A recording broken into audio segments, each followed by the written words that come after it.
Happy Friday, episode 5, Game 7 Mindset, live from the 757. Giannis got it done. The NBA Finals is over. The playoffs are over. For those of you who didn't get to watch much, a guy who picked up a basketball in 2008, 2009, can't really shoot. Why I had him pretty low in my top 10. I think I had him at 9 when I did my first episode. Top 10 players. But took the Suns, thought the Suns were going to win, thought CP3 and Devin Booker would be the two best players on the court. Giannis was the best player on the court.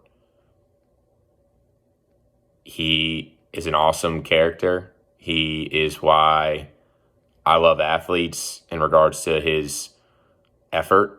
No one plays harder. He's got the Russell Westbrook mentality, except he doesn't try and do it all himself. His work ethic's incredible. Again, speaking to his effort, his character is incredible. You can tell he's a good guy. He likes his teammates. He understands, he does have a role, even being the best player. Middleton can close out games for him, and he's cool with that. That is a huge thing in sports. Great athletes have a big ego. They want to do it all. They want to close it out, especially at the end as they ball. But the best teams have unselfish studs that know, depending on what the defense is doing or who's hot at that given moment, let's get someone else maybe the ball. Doesn't have to just be me. Giannis has that quality. It is an incredible quality. It's a unique quality. It's hard to find, I would say, with stud athletes. And, what a great representation of an NBA champion. Giannis from Greece, a guy who picked up, again, a basketball in his later years. Still seems like he's learning the game. His freak athleticism allows him to be able to get to the basket and score and defend better than most, just from straight athleticism. But you can tell he's working on his game. And really, this postseason, he went from like a 9-10 player in the league, despite being a two-time MVP, to actually a top 3, maybe the second best player in the NBA. He's still not better than Kevin Durant, but he is probably the second best player as of today in the NBA after the season that he just had, in the finals he just had, postseason he just had. And his game really improved throughout the postseason, and he really figured out his superpower in kind of the Nets, the semifinals, finals of the Eastern Conference, then really in the NBA Finals. Again, he was going against a 22-year-old who looked intimidated and played a little soft in DeAndre Ayton. But the Suns were no joke. They were a great team. They knew their roles as well. The Suns and the Bucks are why team basketball is awesome. The Bucks played horrible in some quarters against like the Nets, some really total games. Kyrie and KD beat that Bucks team by 40. By 40 in the semifinals. It was game 2.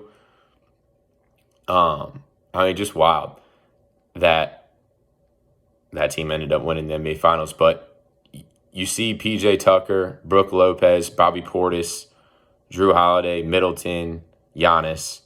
You see Mikal Bridges, Jay Crowder, CP3, Ayton, Cameron Payne, Cam Johnson. They all know their roles. They all know their roles. And that is where a team like the 76ers, Tobias Harris, Embiid, Simmons, they don't know their roles. They know Embiid's their main guy, but then Curry steps up and it's like, now it's your turn for the ball, my turn. Instead of organically coming to you throughout the game and knowing who's kind of hot, just conversation in the locker room, just playing with your teammates, which the Sixers have done to know who needs the rock, who's focused that day, maybe who's less focused, who's tired, who's got personal stuff going on. The Suns and the Bucks both had that chemistry, and again, it comes with playing with each other. They both were primarily the most healthy teams this year, and it was a pretty damn good finals. And Middleton, again, played that guy. Cannot believe he has really escalated to be an all-star player. Not quite a superstar, but as far as a Robin, a second guy, hard to think of after that who you rather have, just because his ability to hit shots and tough shots and just shoot efficiently. And he has some cold games at the beginning of the series, but I mean, game 5, 6, 7 are typically when there's more pressure and guys think about things more and play worse. Yeah, Middleton played better. And again, the Nets, Hawks, Suns, I mean, he showed out 3 series in a row. You think about Holiday and his role, just very unselfish again. Know he's the defensive guy, looks to get others involved, and he had some cold game shooting. But the Bucks and Giannis are really why I love team basketball. Just having players buy into it's a team. It's not about me or you. It's about us. And if we all perfect our role and play together on both sides of the floor, defense being one of them, and a couple just huge defensive plays from first-team All-NBA defenders and Giannis and Holiday to close out games, which really clinched the series. It was beautiful. And I've talked about and truly think if this is your first episode, shooting is the most important quality, in my opinion, in basketball. If you have 5 players who can space the floor, it makes it just so hard for the defense to help, rather than a guy just backing you down like Giannis and kind of LeBron did before he developed his shot. Help defense. I mean, good defenses will figure that out in 4 quarters, really in 2 quarters, make adjustments from the coaching staff. And that's a lot easier to defend than 5 guys that square up from 30 feet and are able to knock shots down. And again, why I value KD's skill set so much. But it comes down to the charity stripe. Giannis shot about 40, 50%, whatever it was, from the free throw line. That's kind of what made me think Suns were going to win. Again, when I made my pick, we didn't even think Giannis was going to play or not play in game 1 and 2. Ended up playing in game 1. They lost the first 2 games, but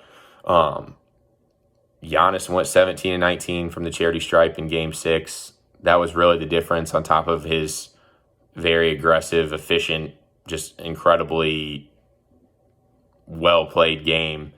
His effort was as unique and flawless as any stud athlete in a big-time game, and it was remarkable. So yeah, the finals is over. The Bucks won. Congratulations to the Bucks.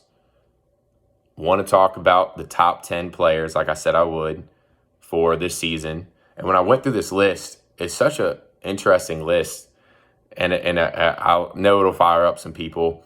So just for perspective, the top 4 for the last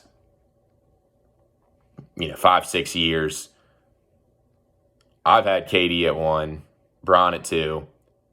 Bron was probably at 1 in a lot of y'all's lists. Once Kevin Durant went to the Warriors, it was pretty clear when they're on the same floor. When LeBron had Kyrie, and in case you didn't see Kyrie this year, he was pretty good.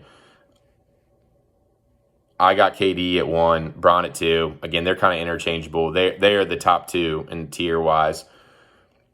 Top 2 players. Kawhi has been number 3. He's been coming for KD. His leadership and quietness is kind of interesting, but he got Toronto to a ring. Again, they had some luck with health, but so did the Bucks and Suns. I mean, the Suns went through the West without AD, Jamal Murray. Steph, got to have it 4. So that's been the top 4 for the last 5, 6, 7 years. KD, Bron, Kawhi, Steph. Dame and AD kind of been right there at that 5-6 role. Some people have Harden there. Harden's leadership and just, I've got to have the ball in my hands all the time. Again, knowing your role. No one knows their role when they don't touch the ball, but a couple of times a game on offense. I mean, there's no way to get in rhythm as a shooter. There's nothing. So I have Harden a little bit lower. I would say Dame, just because I value how much a point guard means to a team. Again, the Suns weren't a playoff team. They get a point guard veteran, CP3. They go to the NBA Finals. That's your point guard. That's your quarterback. He's your decision maker. And why, again, I love Russell Westbrook's athleticism and effort, but his decision making, and you can tell his just intelligence level just isn't there. With all due respect, Russ, probably something you could work on and go into the rack like Giannis did instead of settling for a jump shot. But Dame at 5, AD at 6, Harden 7, Embiid, Giannis, CP3, kind of the top 10 I'd had before this season. And again, after the regular season, which matters a lot less to these players. If you haven't been to regular season games consistently, you might not know that. I was fortunate enough to live in Charlotte for a while and got to go to a lot of Hornets games. Let's get into it. Number 1, Kevin Durant. Almost beat this Bucks team with Joe Harris and Blake Griffin as his second and third guys. Jeff Green had one game where he was healthy in the series, and it was Bobby Brown or Bruce Brown. I don't even remember the guy's name. I can't remember his name. Never can remember. Shamit, Claxton. I mean, it was amazing to see him almost do that and come that close. But he came up short. The better team won, but he's still the best player in the world. And they sold their depth to get guys who didn't buy into being in shape. James Harden got hurt. And then Kyrie, who is injury prone. And tough break coming down on someone's foot, crushing his ankle, and it looked bad. And there you have it. So he goes down, but he is still the best player in the world. If you watch that series and don't think Kevin Durant is better than Giannis, it's hard to take your basketball opinion seriously. Despite Giannis being probably better on defense, but if you watch KD on the defensive end in the playoffs, that boy can play D, and he can guard 1 through 4, and then there is no better scorer. So Kevin Durant at 1. Number 2, respect to the Greek freak, Giannis. You are now moved up from 9 to 2 on my list before this postseason started. So I applaud your work ethic, sir. Well done. And I look forward to you continuing to play the best. Hopefully LeBron's got a couple more seasons left with a healthy second player, whether it's Anthony Davis, whoever they might get in the free agency. And then hopefully Kevin Durant has a little bit more than an old Blake Griffin or Joe Harris, who played below his normal game in that series. Number 3, give respect to Chris Paul. He came up short. He had a couple bad games in the finals, but he played well in Game 6. He made the Thunder relevant when we thought they would be a lottery team when he went there. That was an impressive season. He led that team. Booker was the better player in the finals, but CP3 was still their leader, and I put him number 3. I value guards. CP3, again, was probably 10 in my top 10 list the last couple years. This year, I got him at 3. What a season. Damian Lillard, number 4. Give respect to Dame. Dame's second man is not Devin Booker. It's CJ McCollum. He's a good player. Kind of undersized, not the best defensive wing player. And then you just look at the rest of the team. They've got some solid players, but Damian Lillard, I'm giving the 4th spot. Number 5, Kawhi. I've got your San Diego State jersey. I kind of talked smack in the first episode of wondering where your head was at before you got hurt, partially torn ACL. I saw the old Kawhi that I know and love and would put at number 3 any other year prior to this year and going back, again, 5-6 years. Respect. PG showed out this year too. Not quite making it in the top 10, but respect to PG as well. Kawhi, number 5. Number 6, the MVP this year, the Joker. Lost Jamal Murray. Hard to say what they would have done with him. They would not have won the NBA Finals, but they might have come out of the West. And, yeah, Joker can shoot. Again, I think that's the most important quality. Giannis made his free throws. They won. He couldn't shoot really prior to this postseason. No one had confidence in him to shoot. Again, other great NBA players and analysts said he's more of a Robin player. Heck, without him, the Bucks looked like maybe a better team, and then he came back and did what he did after that injury. So, I mean, just so much respect for that guy. But for a big man like Joker to be able to shoot from three, consistently hit it, pass the way he does, be able to defend the way he does, got to have Joker at 6. LeBron at 7. LeBron should be higher than 7, but he got hurt. His ankle was kind of iffy, and in the postseason did not play well. His team, again, didn't utilize Montrezl Harrell for whatever reason. That makes sense. AD's hurt, but you still had talent around that team, and they got 4-1 by the Suns, who lost 4 games in a row to the Bucks, who KD almost beat in Game 7 with nobody. LeBron's at 7. Deal with it, LeBron fans. He's better than 7. We all know that. He hasn't been lower than 2 in the last however many years. Although when he did get hurt, they missed the playoffs first season in the West. You know, a little debate there because the postseason time is the most important time. That is when you grade the players the most. That's when you really can move up on the list because this is the time. Crunch time, the Game 7 mindset. Anyone can ball in the regular season. The team might have gone out the night before. They might not give a damn about that game. So I don't care really what you do in the regular season. I respect work ethic and seeing players get better, especially younger players, but veteran players wait. KD wasn't defending like he did in the postseason in the regular season. Heck, he was hurt most of the regular season. So, number 8, Steph Curry. Respect. Steph, one of the best point guards of all time, if not the best point guard of all time. But Steph has had his flaws in the postseason. He's had some bad games. He gave up a 3-1 lead in the finals. Not a great look. Yeah, all you Draymond fans saying that it wasn't fair KD had Draymond. If Draymond's your second best player, you definitely aren't making the playoffs. And he definitely was not their second best player. And they definitely didn't make the playoffs. Whether it's Wiggins, I don't really know who the second best player is. I feel bad for Steph and what he had, but, you know, they still could have made the postseason, and Steph had a hell of a year. And again, is better than 8, but just on the years the guys in front of them had, and Kawhi sat out most, but he did play better in the postseason. His team made the postseason, but had a better supporting staff. So again, it's all in context, people. So you don't judge the list or a player too much by this. This is just really for fun, but it's a pretty accurate list if you think about this season. And again, LeBron and Steph being at 7 and 8 is wild to think about, but that's where I've got them. Hottest take of the list. The Hawks made it to the Eastern Conference Finals. Trae Young, the point guard, led them. I mean, just in some games, how he took over. I mean, this man became a superstar. And his hair looks weird. Small dude, you would think would be a complete defensive liability, and at times is. But, I mean, Trae Young is at 9. He is now here. He went over Luka, who should probably be 10, but I'm going to give respect to Embiid.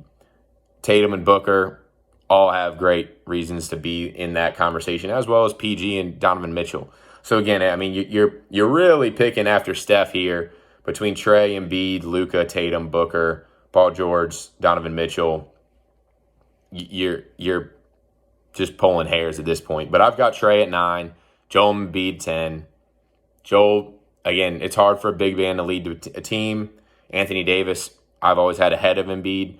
But Anthony Davis and Embiid both have a hard time staying healthy. Embiid played through injury and balled in the postseason, and just Simmons completely laid an egg. Otherwise, they would have probably been in the Eastern Conference Finals against the Bucks, and that would have been a fun one to watch. Giannis actually play a grown man like Embiid. I'm telling you, it would have been a different outcome as far as Giannis' impact offensively, and that's my 10. KD, Giannis, CP3, Dame, Kawhi, Joker, LeBron, Steph, Trae, Embiid.